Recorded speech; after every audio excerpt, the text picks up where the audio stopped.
কে যেন হাত উঠালেন? আপনার ছেলে মেয়ে কয়জন? আমার দুই মেয়ে। কোথায় পড়ালেখা করছে? বড় মেয়ে স্যার সলিমুল্লাহ মেডিকেল কলেজে চতুর্থ বর্ষে। Very good. স্কুল কোনটা? স্কুল কুমিল্লা শিক্ষা মডেল স্কুল। দেখলেন তো, উনি উনার মেয়েকে পড়ায় নাই। আপনি আপনার মেয়েকে আপনার স্কুলে আপনার হেডমাস্টারিতে পড়ান নাই।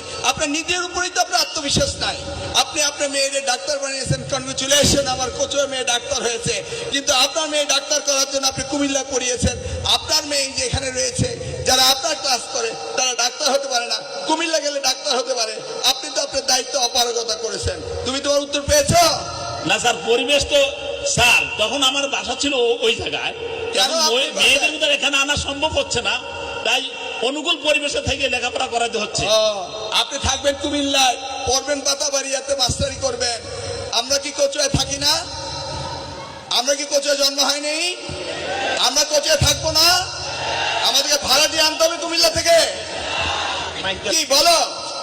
এই হেডমাস্টার সাহেব যদি কোচুয়ায় থাকতো, ছুটির দিনে হেঁটে যেত, একজনের ধূমপান করতো, কানে ধরে উঠাতে বসাতো নাকি? বাজারে যাওয়ার সময় তোমরা একজন মসজিদে যাও নাই, বলতো এই বিয়াদব মসজিদ যাচ্ছিস কেন? হতো? শাসন হতো? উনারা চলে গেছেন এখানে, এখানে আসছেন রুটি রোজগারি করতে, আর উনার ছেলে মেয়েরে পড়াচ্ছেন সলিমুল্লাহতে, কুমিল্লাতে। এটাই হচ্ছে আমাদের দৈন্যতা, এটাই হচ্ছে আমাদের অপসংস্কৃতি। এই ব্যাপারে কেউ কোনো কথা বলছে না।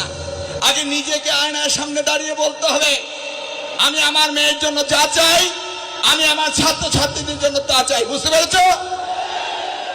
কেউ তো বলবে না, কেউ শুনবে না, যার যার মতো চললেই হলো। যেইভাবে দিন যায়, সকাল যায়, রাত্র আসে। উনি উনার জীবন শেষ করেছেন, উনার দুই মেয়েকে ডাক্তার বানিয়েছেন, আলহামদুলিল্লাহ। কিন্তু কতজন ডাক্তার বানিয়েছেন আপনি বাতাপুকুরের থেকে একটু বলেন।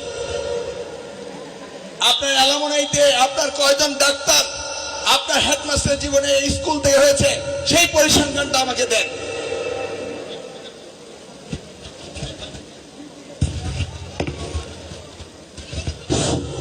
স্যার ভালো পজিশনে গিয়েছি ইনশাল্লাহ দিলে, হয়তো আমাদের পার্সেন্টেজ কম, কারণ আমাদের রুরাল এরিয়ার সকল অভিভাবকদের অবস্থা একরকম নয়।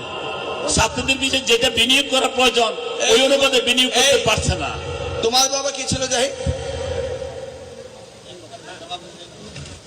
মেকানিক ছিল। তোমার বাবা কি ছিল?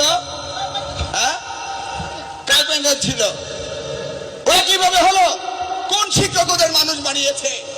কে তাদেরকে ইন্সপিরেশন দিয়েছে? আপনার হাজার হাজার ছাত্র ছাত্রী আপনাদের বেরিয়েছে, একটিও ডাক্তার বানাতে পারেন নাই। কেউ জবাব